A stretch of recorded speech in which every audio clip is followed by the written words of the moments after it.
سلامونه دوستانو.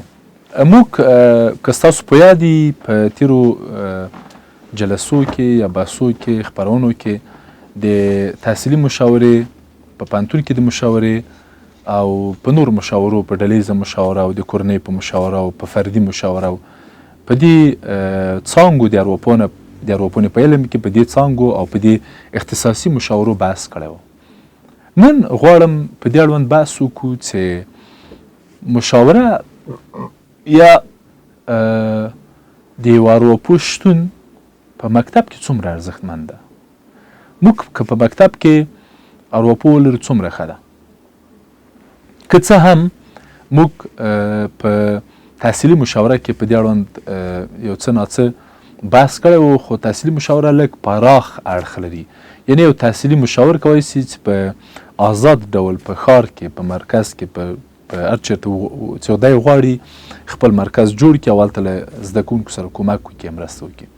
اما د په ښوونځي کې مشاور خاص او مشخص په ښوونځي کې مرکز جوړي، په ښوونځي کې دفتر جوړي او همالته په ښوونځي کې له زده کوونکو سره کومک کوي، نه په نورو ځایونو کې. دی د همغه مکتب په وسیله یا د پوهنې وزارت یا د ښوونې او روزنې د وزارت په وسیله استخدامیږي او د همغه مکتب کارکوونکي او هلته له زده کوونکو سره متعلمینو سره کومک کوي. دا چې دا مشاوره څه ډول ده او څومره ګټې لري، په څه شکل ترسره کیږي، په دې اړوند به نن بحث او خبرې ولرو. لومړی مسله چې په ښوونځیو کې معمولا صحیح ده چې په پوهنتون کې مطرح ده، خو په ښوونځیو کې ډېره مطرح ده، هغه د یوه زده کوونکي د هویت مسله ده. یعنی کله چې یو زده کوونکی ښوونځي ته راځي، مکتب شروع کوي او د تنکۍ ځوانۍ په پړاو کې ده، دا تنکۍ ځواني په خپله د هویت یوه د بحران او د هویت په برخه کې د کړکېچ او د ستونزو یو پړاو ده. په داسې یو وضعیت کې او په داسې یو حالت کې موږ دې ته ضرورت لرو، موږ دې ته اړتیا لرو چې له زده کوونکو سره کومک وکړو تر څو د دوی هویت جوړ سي. که نه، که ستاسو په یاد وي موږ د اروايي ګډوډیو د لیست په برخه کې موږ د هویت د ګډوډیو یوه ټولګه یاده کړې وه. که موږ ونسو کولی چې له زده کوونکو سره په خپل وخت کې سم کومک او مرسته وکړو، نو کېدای شي موږ ډېر زده کوونکي د هویت په ستونزه چې دا اوس زموږ ډېری زده کوونکي په همدې ستونزه اخته دي، زموږ لویان پې اخته دي، زموږ سیاسیون پې اخته دي، زموږ ډېر غټ خلک پې اخته دي د هویت په ستونزه. موږ هم کېدای شي په آینده کې دغسې نور انسانان هم ولرو چې د هویت په ستونزه اخته دي. لومړۍ ګټه یې د هویت مسله ده. د هویت مسله که یو ارواپوه په یو مرکز کې دا مسله حل کیږي او له منځه ځي. دویم جنسي روزنه ده. تنکۍ ځواني او تنکیتوب په خپله بلوغ په خپل نفس کې ځینې ستونزې لري. یعنې کله چې ځوانان په 11 12 یا 9 صنف کې کېږي، نوي بلوغ ته رسېږي او په دې وخت کې د ګڼو ستونزو سره مخامخ کېږي چې دغه ستونزې کله له مور پلار او خپلو ټولګیوالو سره نشي شریکولی، او په ښوونځي کې یو ارواپوه ته ضرورت وي چې دی ورسي او دا ستونزې ورسره شریکه کړي، یا د ښوونځي په وسیله د زده کوونکی د ارواپوه ته معرفي یا ور وپېژندل سي. درېیم مسله د درسي ستونزو ده. زموږ ډېری زده کوونکي درسي ستونزې لري، نشي زده کولی، علاقه نه ورسره لري. ستاسو به په یاد وي زموږ په دوره کې البته دا مسله ډېره وه چې د ریاضي له مضمون نه او د ریاضي له ښوونکي نه متاسفانه کرکه او نفرت ډېر و. یا کیمیا مثلا شخصا ما د کیمیا مضمون د مکتب په دوره کې په ډېریو صنفو کې حفظ کاوه. زه نه پوهېدم تر آخره پورې د کیمیا په ځینو مسایلو باندې. یا مثلا الجبر، مثلثات، فیزیک، هندسه، دا ډېر هغه څه دي چې ډېری زده کوونکي په سر و بر نه پوهېږي، او یا نور ټولنیز مسایل دي، دیني مسایل دي. یا مثلا د نصاب مسله ده. خپله د نصاب چې کوم درسونه په کوم وخت کې تدریس سي، د خپله یو لوی بحث ده. مثلا موږ په پنځم صنف کې او که نه په څوم صنف کې په دا تېر نصاب کې موږ د میراث بحث درلوده. د میراث بحث یو ډېر پیچلی بحث ده او هغه د 5 او د 9 صنف ته زده کوونکو ته هېڅ هغه نه ده، هېڅ یعنې زغم یې نه لري یا توان یې نه لري چې میراث درک کړي، چې میراث په څه ډول باید هغه د شرایطو په څلورم صنف کې هم څوک سر نسي پرې خلاصولی، په د ماسترۍ په دوره کې هم څوک سر نسي ترې ویستلی. میراث یو ډېر پیچلی بحث ده، ډېر پیچلی بحث ده او ډېر وکیلان حتی مدافع وکیلان زړه نه ورته ښه کوي دې قضایو ته، د میراث قضایو ته. دا ډېر پیچلی بحث ده. دا ستونزې هله حل کېدی سي چې یو څوک چې نصاب جوړوي یا په مکتب کې درس ورکوي هغه هماغه مضمون هر وپوه سره کیني چې څنګه کولی سم دا جذاب کړم، دا دلچسپه کړم چې زده کوونکي زده کړي، یا له ریاضي سره علاقمندي څنګه کولی سم ترلاسه کړو یا رامنځته کړو. بله مسله د اخلاقي ستونزو ده. هره ټولنه، هر نظام، هر سیاسي لیدلوری خپل خاص اخلاق لري او اخلاق وضع کوي. پخوا چې جمهوریت و د مکاتبو یا د سیاسیونو یا د دولت سیاستګزاري یو ډول وه. اوس چې جمهوریت نسته، بل دولت په جای راغلی، دوی خپله سیاست لري، خپل سیاستګزاري لري.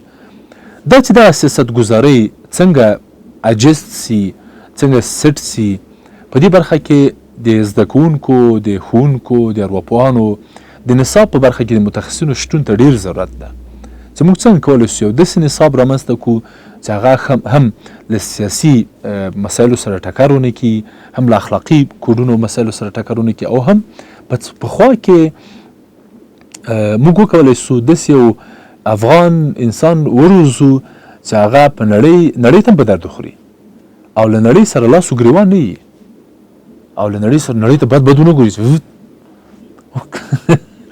په قار نسي ورته نړۍ ته، په نړۍ کې یو شی ویني، د نړۍ یو شی ویني، نړۍ ته ټول عمر په دې فکر نه وي چې څنګه یې مړه کړي، څنګه یې ماته کړي، څنګه یې له ستونې ونیسي، څنګه ټولې نړۍ ته د کافر په سترګه وګوري، د هغه په سترګه چې هره لحظه یې باید له ستونې ونیسي او ستونې یې په تاو کې مړې کړي، یا یې په ګېډه چاړه ورننباسي، یا ټوپک پرې راواخلي او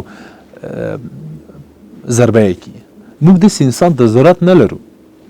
موږ داسې یو انسان ته ضرورت لرو چې له نړۍ سره کیني، خبرې ورسره وکړي، ترې زده یې کړي، ژوند ترې زده کړي، ټکنالوژي ترې زده کړي، سوکالي ترې زده کړي، له هغوی نه دا زده کړي څنګه ډوډۍ پیدا کړي. دا ډېره مهمه مسله ده دوستانو، ډېره زیاته مهمه ده. له ټولو دولتونو نه، هر دولت چې ځي راځي، له ټولو نه مې هیله دا ده چې دې مسلې ته ډېر پام وکړي، جدي. البته که غوږ ورته نیسي، که پام ورته کوي که نه، دا چا خپل کار ده، یعنې هغه نه لرم، چا سره مې دعوا نسته. بله مسله د رفتاري ستونزو ده. زموږ ډېری زده کوونکي رفتاري ستونزې لري، یعنې چارچلند یې ښه نه ده، کړنې یې ښې نه دي، برخوردونه یې ښه نه دي، غصې، خشمونه، تعصبونه، حسادتونه، دا ټول رفتاري ستونزې دي.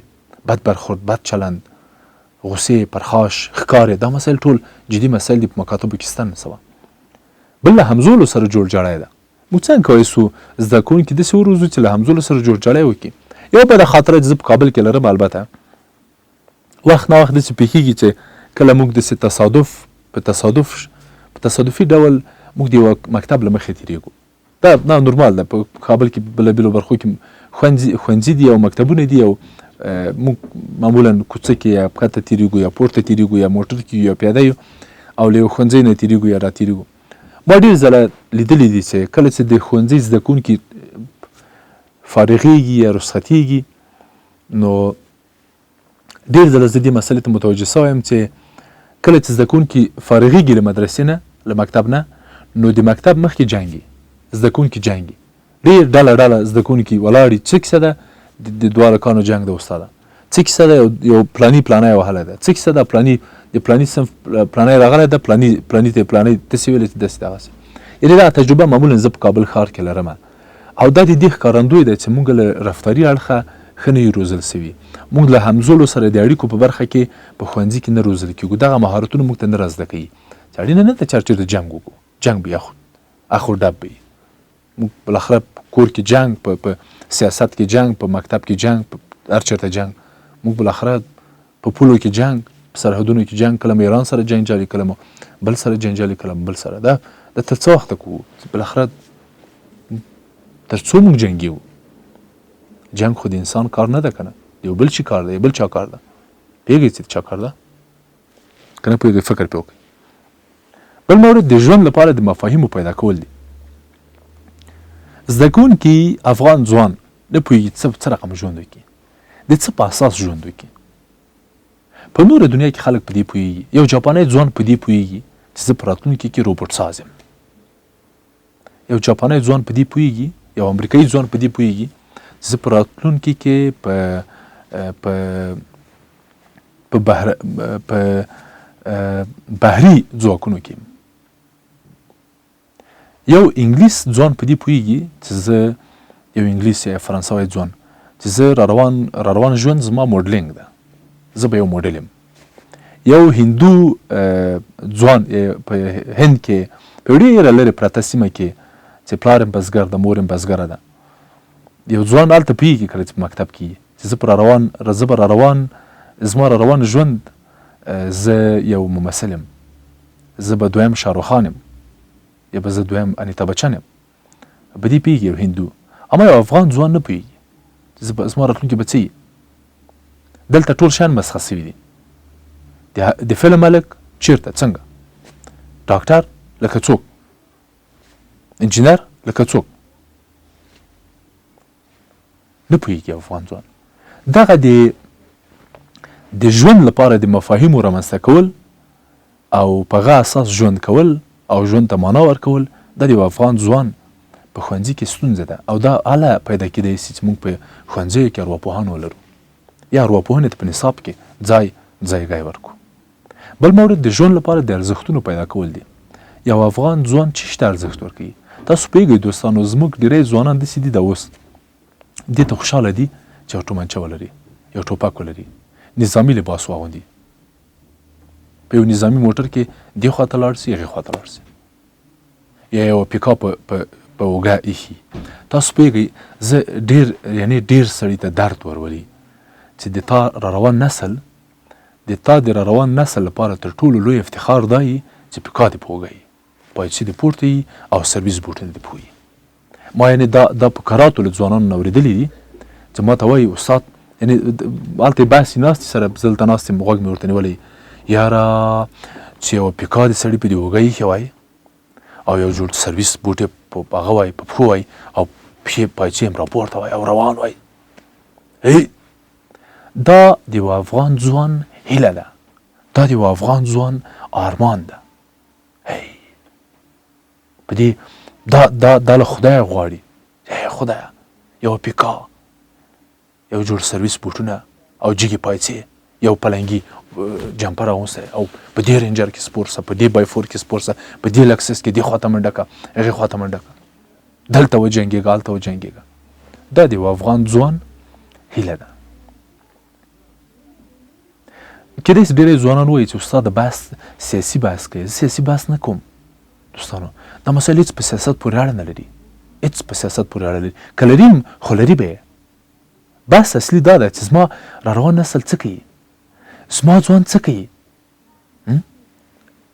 ولې زه د روبوټ په اړه فکر نسم کوی. دا اوس دستي د انسان 10 فصلو کې انسان دا اوس جوړېږي. 10 کاله بعد 50 فصلو کې انسان جوړېږي.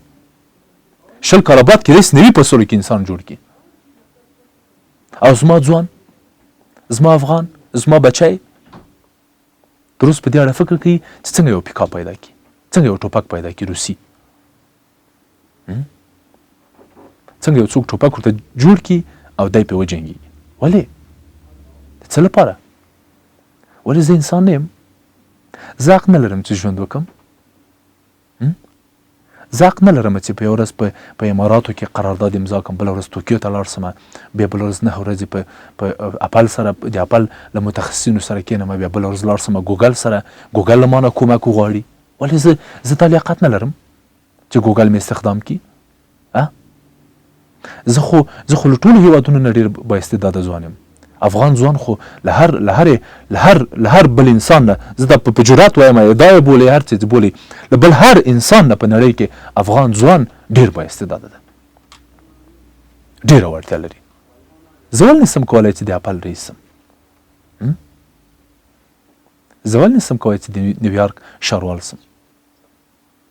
زه ولې نسم کولی په سویس کې د یو کانال په اړه فکر وکړم؟ زه ولې نسم کولی چې په اروپایي هیوادونو کې عربي هیوادونو کې تر ټولو ټاپ او تر ټولو با اعتباره بانکونه جوړ کړم؟ ولې؟ زه ولې د مرګ په اړه فکر وکړم؟ زه ولې باید ټول عمر په خاورو په سمڅو په غرونو کې سرګردان واوسم؟ ولې؟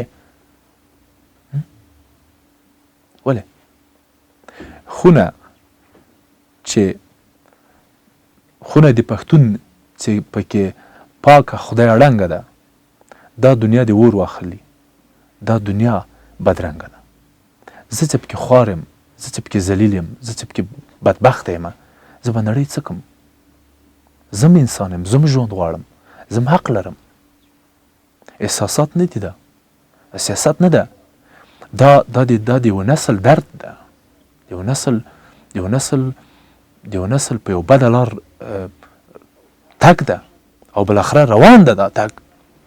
هیچا یې مخه راونه نیوله، هیچا داسې بیرته شاته راونه کتل چې او خلکو موږ چیرته ځو؟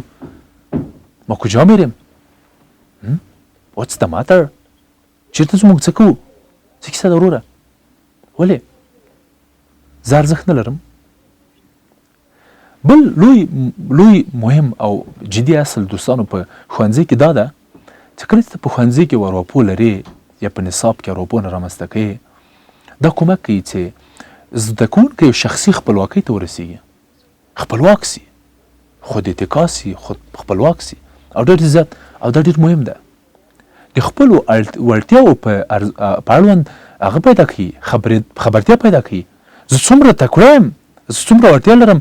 یعنې تاسو پوهېږئ دوستانو، زه په پوهنتون کې چې کله ځینو نجونو سره کښېنم، هلکانو سره کښېنم، خبرې ورسره کوم، ورته وایم چې ته دا توانایي لرې، ته دا کار کولی سې، ته دا کار کولی سې، هله بسم الله دا کار کولی سې. ما ډېر خلک لیکوالان کړل دوستانو، ما ډېر خلک ژورنالستان کړل، ډېر زیات خلک مې وکیلان کړل، مدافعین، ډېرو زیاتو خلکو نه مې ډېر تکړه څارنوالان جوړ کړل.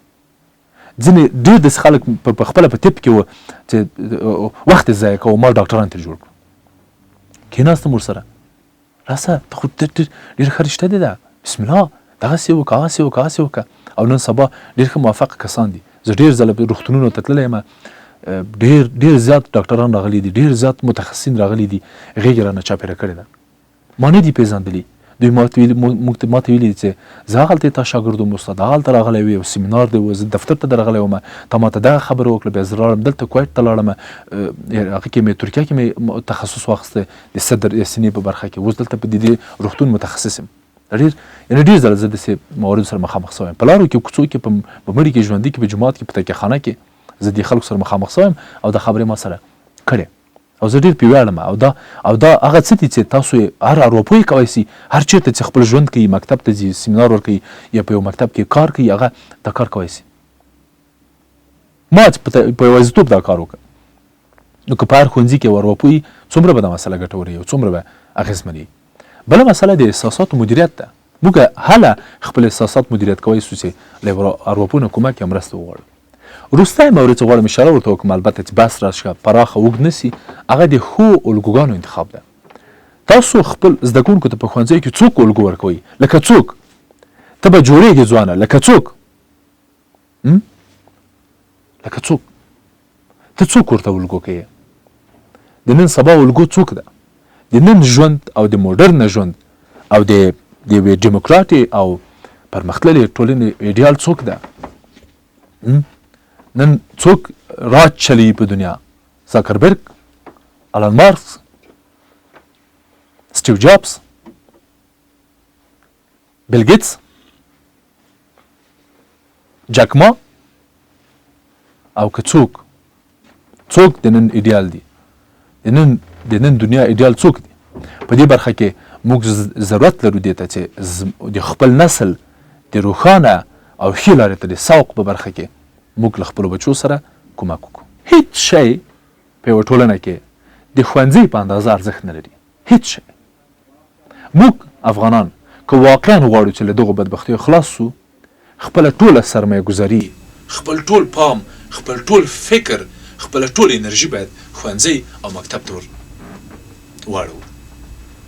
په ښوونځي کې نصاب، په ښوونځي کې فکر، په ښوونځي کې باور، په ښوونځي کې ایډیال، په ښوونځي کې مفکوره، په ښوونځي کې د هویت مسله، په ښوونځي کې د روزنې مسله او په ښوونځي کې د ورواپو شتون ډېر ضرور، ډیر مهم او ډیر اړین ده.